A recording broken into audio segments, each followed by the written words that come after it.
Hi everyone, it's Sherry at Fabric and Memories. I've been asked by a few people about how I do my 3D images, so I thought I'd show you a quick little tutorial here. Basically, I buy fabric that has images on it. This happens to be the Cat in the Hat. Okay, I literally went to Joann's and literally looked through all of the novelty prints for anything that could be cut out as an image. This insect's really cute. I'm going to make a page out of it, and see the magnifying glass right here? I'm going to cut that out and make a pocket to put that on, and then I'll use double-sided interfacing and cut these out and stick them all over the page, and then go to the dollar store, get a little magnifying glass, stick it in the pocket, and then my little grandson can, look at each of the different bugs. These I'll just put some iron-on interfacing on the back and then cut it out, and that way each the edges are all finished and not raggedy. And then I will use double-sided interfacing and secure it to the page. Here's the planets, and they even have Pluto. I was looking on here and it still has Pluto, which that's good. So I'm going to make a page out of planets, and I'll do the same thing. I first put iron-on interfacing on the back and then cut it out about a ½ inch bigger than what you want, and then go from there. The more times you do it, the thicker it will be. But see how the edges, maybe you can't see, but the edges are they're finished, and nothing's unraveling or anything. This is some dogs, or just a couple different dogs. And for my quiet book, I'm going to do 5 yellow dogs and 5 brown dogs so that he can learn to count. Penguins, I haven't done much with that. I'm thinking of a polar bear page and add some penguins to it. I'm going to do a farm page, so here's some fabric with realistic looking animals. Some fish.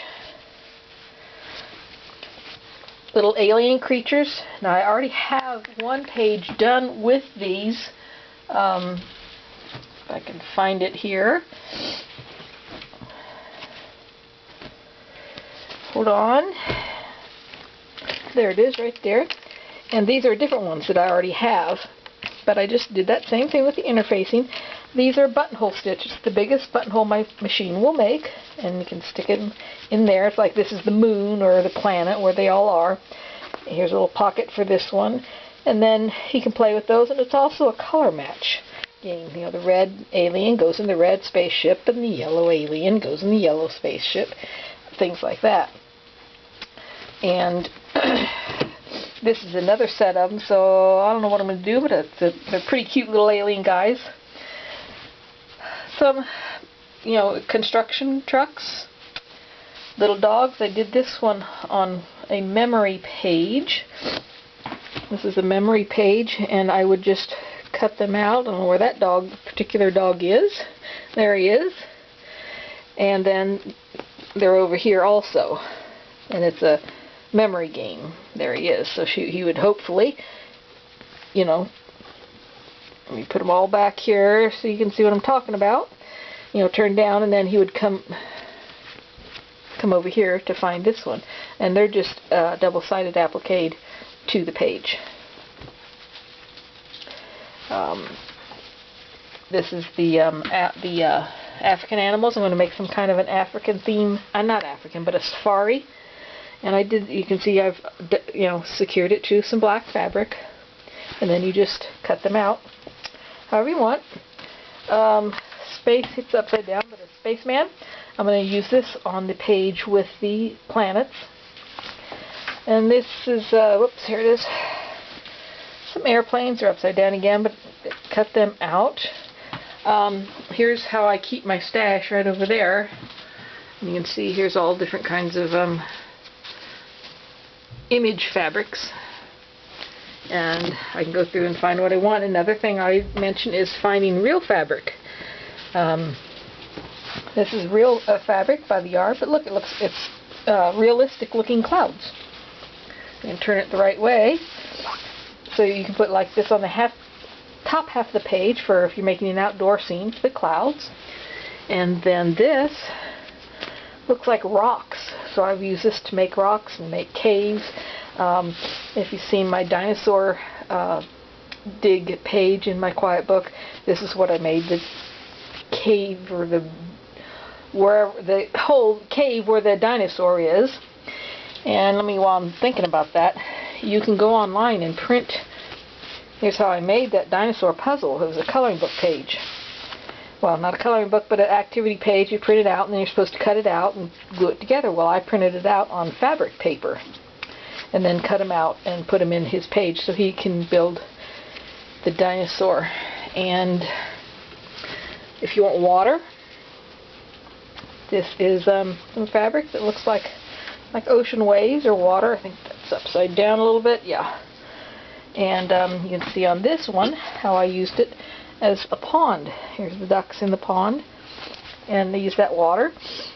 And again, use the little buttonhole so you can pull the fish out, and then also pull it right back in.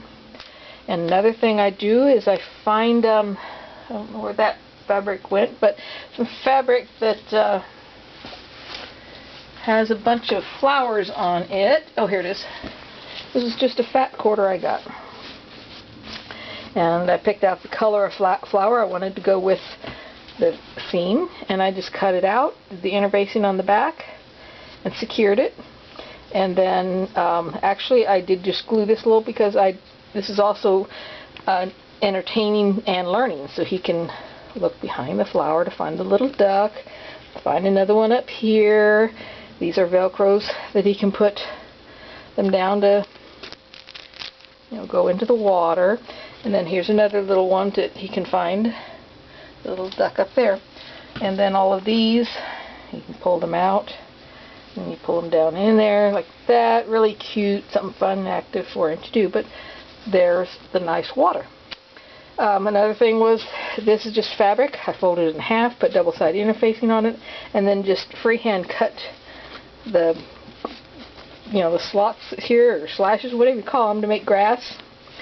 He can also stick this and just, stick one of those behind it if he wanted to. So there's a lot of things that can be done on this page, and that's, a very simple page to make, but look at all the things you can do. He can make them all line up and follow mommy if he wants to, that kind of thing.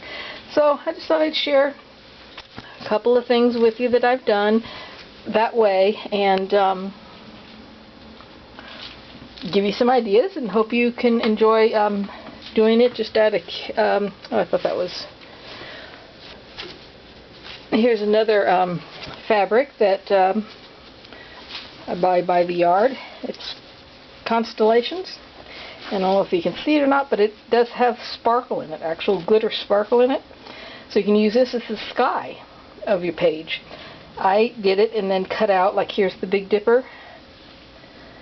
I cut out one of these and made like a piece out of it so that he could match the Big Dipper in my hand, and here it is on the sky. I showed you that page, but I've already given the book away.